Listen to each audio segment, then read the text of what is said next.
Қайырымдылық. Бұрынғы заманда Есіркеген деген қайырымды бала болыпты. Біреудің басына қиындық түссе, қайғы мұңын бөлісуге әзір тұрады екен. Есіркегеннің көршісі Хасен ақсақал бір күні қатты сырқаттанып, төсек тартып жатып қалыпты. Бірте-бірте тамағынан ас, су өтпеуге айналады. Қарттың сырқаты бүкіл ауылды күйзелтеді.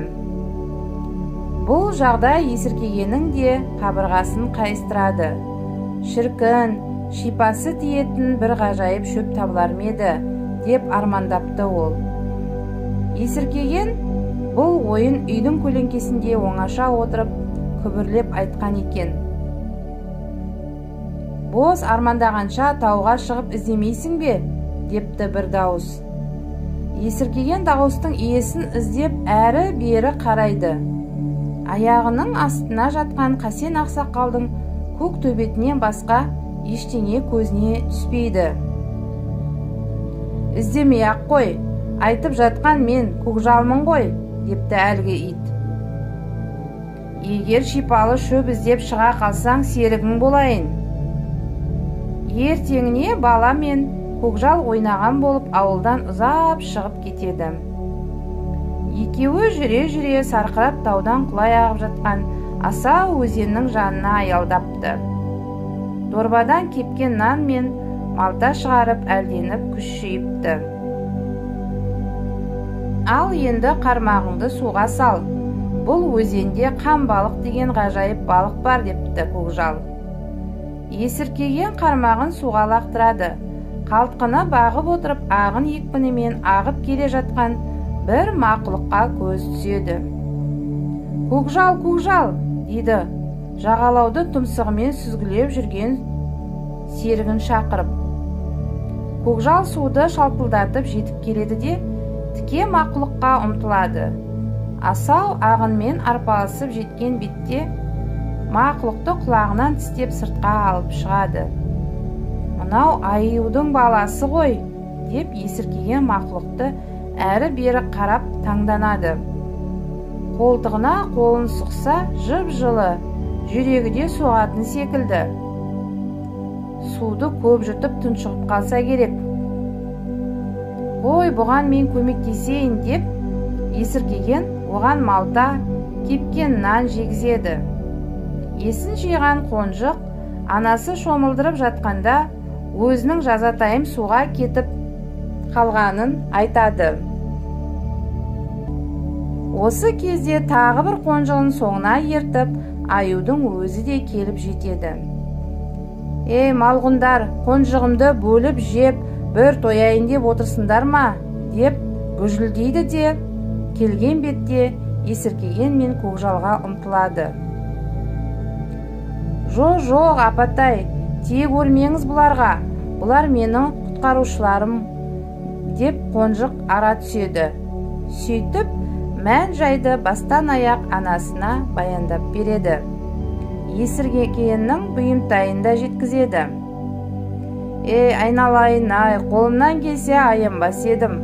Ондай шипалы шөп туралы естіген емеспін. Өзім күзде мына бір шөпті жеп алып, содан көктемде бірақ оянамын. Осы шөпті жеп ұйқыға кеткен жанның жүрегі өте баяу соғады, дейді. Сырқат адам ішіп ұйықтаса, ауруы тез меңдеп кете қоймайды, өмірі ұзарады деп естігенім де бар.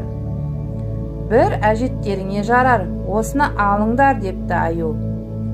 Есіркеген аюға рахметін айтып, шөпті мұқият орап, дорбасына салады да, қоштасып, ары қарай жүріп кетеді. Небір тастардан өтіп, биік шыңды қиялай өскен қалың қарағайға жеткенде, көкжал құлағын тігіп, қараңғы түкпірге қарай бастай жөнеледі. Жолындағы бұталарды қолымен ығыстырып, Есіркегенге ұмтылады. Неғұрлым ағаш қалыңдаған сайын, пысылдап тыныс салған дауыс екеуіне де анық естіледі. Жақындап келсе, мүйіздері айқасып, үйелеп жатқан екі бұғы көрінеді. Адамзат, Біз ашумен сүзісеміз деп жүріп, мүйіздеріміз айқасып қалды. Екеуден екеу айқасқан бетімізден аштан өлеміз бе деп едік. Сендер келіп қалдыңдар үстімізге. Әбден титықтап біттік. Құр жанымыз ғана қалды. Әйтеуір амалдап ажыратып жібер бізді, дейді бұғылардың бірі күңіреніп. Есіркеген қарағайдың бір бұтағын кесіп алып, тазартып таяқты екі мүйіздің ортасына салып, сонымен ырғаған кезде мүйіздер оңай-ақ ажырақ кетіпті. Рахмет саған адамзат, жақсылығыңды немен өтесек екен, біздің мүйізіміз біраз күннен бері түсіп қалады. Ал адамзат баласы оған әуес келуші еді. Сондықтан таяқпен ұрда қағып ала ғой депті кербұғы. Мүйіздерің керегі жоқ. Көрші атайым тамағынан ас су жүрмей ауырып жатыр. Егер маған жақсылық істегілерің келсе, соған шипа болатын шөпті көрсетіңдер деп есіркеген азарда безер болады. Біз білетін алтын тамыр деген шөп бар. Ол кісіге қуат береді, жасартады. Екі бұғы осыны айтып таудың баурайын шарлап жүріп, 3 түп алтын тамыр тауып ал келеді. Бұлай шыққан соң көкжал ілгері озып бір тастың үстінде тұрып, иесін шақырады. Есіркеген жақындап келіп қараса, тас дегені шалқасынан түсіп аударылып қалған тасбақа екен. Есіркеген оны аударып дұрыстап қояды. Рахмет қарағым. Қиямен келе жатып байқаусызда домалап кеттім. Сендер болмағанда жарық дүниемен қоштасуға тура келер еді. Бұл жақсылықтарыңды немен өтесем екен, депті тасбақа. Біз үшін қам жеме тасбақа. Бізге атайдың науқасына шипа болатын шөпті көрсетсең болғаны, дейді есіркеген. Айналайындар-ай, міне 150 жыл жасадым. Бірақ сендер іздеп жүрген шөпті кездестірмедім. Менде бір шөп бар, соны берейін. Бұл шөптің қасиеті сол, жан-жануардың адамға мейірімін түсіреді. Аң мен құстардың бірі болмаса, бірінің көңілі түсіп, іздеп жүрген шөптерінің қайда екенін айтып берер, деп тасбақа есіркегенге сап-сары ұсақ гүлі бар кішкене ғана шөпті ұсынады. Есіркеген мен көкжал екеуі қия жартаспен өрмелеп келе жатса, «Ей адамзат, қолыңда қаруың жоқ, қалай аң аулап жүрсің?» деген жаңғырық естіліпті.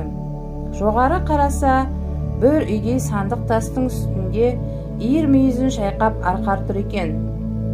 «Біз аң аулап жүрген жоқпыз, көрші атайдың сырқатына дәрілік шөп іздеп жүрміз», деп жауап береді есіркеген. Жақсылап тыңдап ал ендеше. Анау басында қар жатқан ең биік құзар шыңды көрдің бе? Көріп тұрмын. Сонда бір ала қанат торғай мекендейді. Ол ұясын тірі пенде бара алмайтын қия жартасқа салады. Әлгі науқасқа бірден бір ем соның жұмыртқасы. Бірақ жұмыртқаны өзінің мейірі түсіп бергені жөн. Сонда ғана ол ауруға шипа болады, дейді.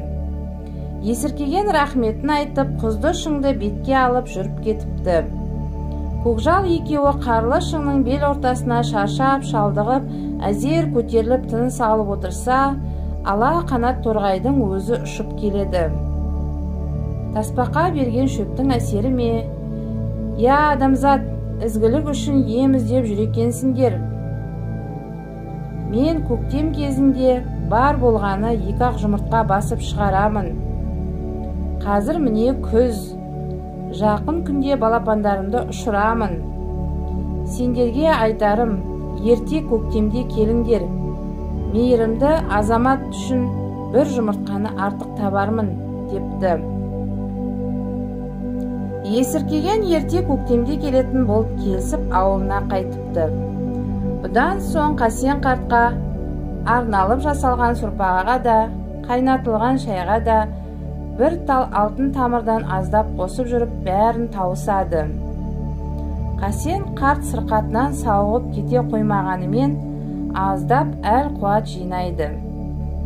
Бір күні есіркеген қайнап жатқан шәйнекке аю берген шөпті тастап жібереді. Содан Қасен қарт шәйнектегі шайды тауысып ішіп, ұзақ ұйқыға кетеді. Ал есіркеген ерте көктемде көкжалды ертіп, тағы да жолға шығады. Тау беткейімен келе жатып, өзен жағасында өсіп тұрған жалғыз қарағайдың жанып жатқанын көреді. Ағаштың маңайында ерсілі-қарсылы аралар ұшып жүр екен. Есіркеген жүгіріп барып отты сөндіреді. Ағаш қуысында аралардың ұясы орналасыпты. Онда өткен жылдан қалған балауыз бар екен. Сол кезде аралар бірінен соң бірі құжынап келіп, бізді өрттен құтқарғаның үшін рахмет. Мынау біздің сыйымыз. Бұны бір заттың сыртына жақсаң, зат мәңгі бақи бұзылмайды, деп балауызды жапыраққа орап береді. Есіркеген жүре-жүре баяғы құзар шыңға жетсе, өздеріне таныс алақанат торғай алдарына шығып қарсы алады. Міне жұмыртқа, дейді аузындағы жұмыртқасын қардың үстіне қойып. Бірақ ол сәл жылы жерге барса, қасиетін жояды, тез бұзылады. Енді қалай алып кетесіңдер? Оны мына балауызбен ораймыз, сонда мәңгі бақи бұзылмайды, деп жауап қайтарады есіркеген. Ауылға келген бетте Қасен қарттың үйіне кіреді. Ол жаңа ғана оянып шапанын желбегей жамылып, төсек үстінде отыр екен. Тіпті оянғанын үй іші де білмепті. Қарағым есіркеген, қаным кеуіп барады. Бір кесе су құйып бере қойшы, дейді қарт. Есіркеген самауырынан бір кесе су құйып алып, теріс қарап тұрған күйі, ішіне жұмыртқаны араластырып Қасен қартқа ұсынады. Сол күннен бастап ауру меңдеген қарттың беті бері қарап, біраз күннен кейін тіпті құлан таза айығып кетіпті. Қуаныштан ел жұртын жиып, ұлан-ғайыр той жасапты. Жиналған көптің алдында ол есіркегеннің қайырымдылығын аңыз етіп, әңгімелеп берген екен.